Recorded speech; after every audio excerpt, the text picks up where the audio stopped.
This is basically the probability of getting a gray ball. So here it is. Now the yellow balls are now your word. Now you will find out basically कि yellow balls की probability क्या होती है, आप लोग मुझे बताएंगे. So I'm giving you a minute to do it. So let's now write about it. Yellow balls. Let me change the color first. I don't like red. Let's take a gray color. So now we need to write about yellow balls. कि again yellow P लिखेंगे, yellow bracket में आएगा, and that's equals to how many yellow balls we have. Basically we have 3 yellow balls upon 10, that is the total. अब आपको क्या करना है, basically heading डालनी है background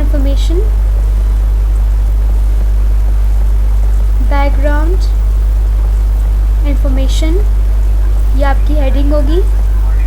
on the new page write today's date, write the heading chapter number 16, statistical diagrams. That is page number 446. Statistical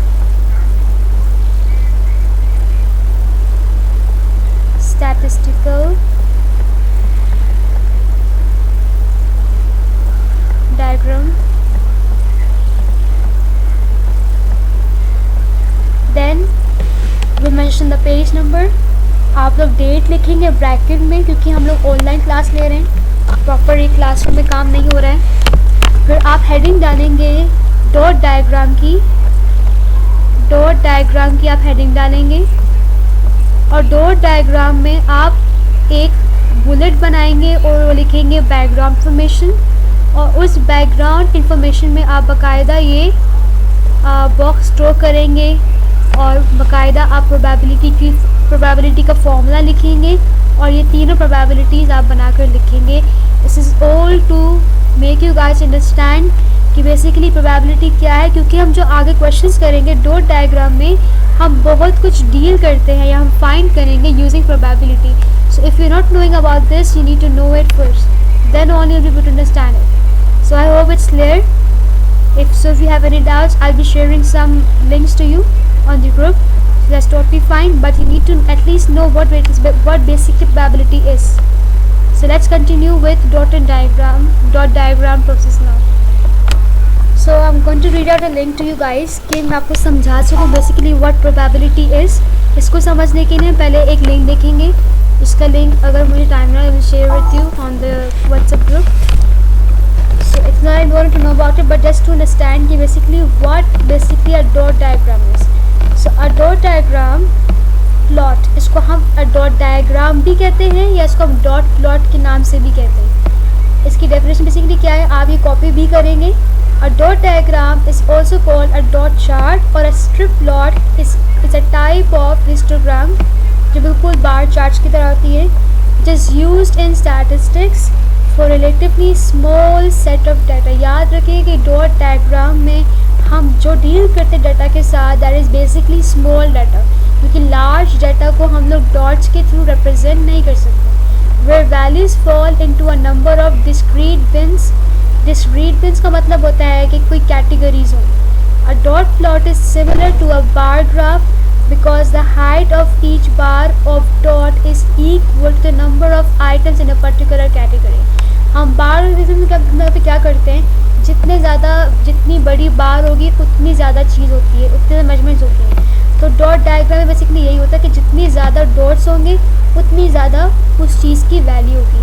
तो हम अब यहाँ पे देखेंगे बेसिकली कि what or how does a dot diagram looks like. Here is example of types of food for snacks. Food, यहाँ पे pizza है, बर्गर है, fries and pasta. And the people who like to have such kind of snacks is basically given to you below. 4 people, basically survey लिया गया और सर्वे में लोगों को पता चला कि बेसिकली 4 लोग हैं उन लोगों में से जिनका इन्होंने सर्वे लिया है जिनको पिज़्ज़ा पसंद है।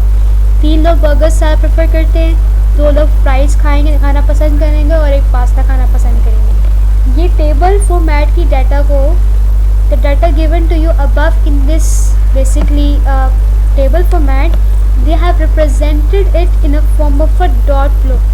So how does it look like? It is something like this. They have mentioned the categories down: pizza, burger, fries, pasta.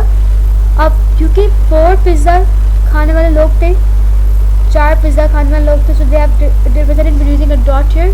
They have put here 4 dots up. Pizza तो उन्होंने एक के ऊपर दूसरा डॉट लगा के 4 dots represent किए हैं. For burger they have represented 3 dots. For fries they have represented 2 dots, and for pasta as 1, so they have given us 1 dot here. So how to read this chart? So here it is. To analyze this chart, the idea is that there are 4 of you eating snacks together. Let's suppose कि आपका चारों का group है और the choices for the snacks are pizza, burger, fries and pasta. तो आपको जो है तो जो आपको मेन्यू दिया हुआ है उसमें आपके पास 4 कैटेगरी है. आपके पास पिज़्ज़ा है, बर्गर है, फ्राइज़ एंड पास्ता है. The dot plot it indicates that all of you have chosen pizza in addition. इस बात से पता चल रहा है क्योंकि आप लोग 4 हैं तो इस बात से ये पता चला कि चारों के चारों ने पिज़्ज़ा ऑर्डर किया है. In addition 3 others in your group added a burger to their snack plate. Let's suppose इसको मैं प्रॉपरली अगर रिप्रेजेंट करना चाहूँ, they are basically they are 4 people. Let me do it here. They are basically 4 people.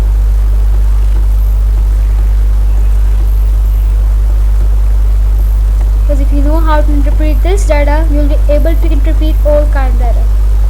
आप सब restaurant गए, fine, और आप सबके पास मेन्यू आया. मेन्यू में आपके पास 4 ऑप्शंस थी. पिज़्ज़ा का ऑप्शन था, बर्गर का ऑप्शन था, फ्राइज़ का ऑप्शन था और पास्ता का ऑप्शन था. अब सबके पास मेन्यू के लिए आया. अब सब ने क्या किया, लेट्स सपोज कि यहाँ पे 4 पिज़्ज़ाज ऑर्डर किए हैं तो कॉमन सेंस की बात है अगर 4 पिज़्ज़ा ऑर्डर किए तो एक बंदा तो 4 के चाहे पिज़्ज़ा नहीं खा सकता. तो इसका मतलब हुआ कि चारों ने all 4 of you guys have ordered a pizza for yourself. So here is 1 pizza, 1 pizza, 1 pizza, and that's 1 pizza. Now अब यहाँ पे इन 3 बर्गर्स का मतलब क्या है कि चारों में से किसी 3 ने अपने लिए बर्गर ऑर्डर किया. लेट्स सपोज कि इन्होंने अपने लिए बर्गर नहीं मंगवाया लेकिन इन्होंने बर्गर बनवा लिया अपने लिए. इन्होंने भी एक बर्गर मंगवा लिया अपने लिए. And this person has also ordered a burger for himself.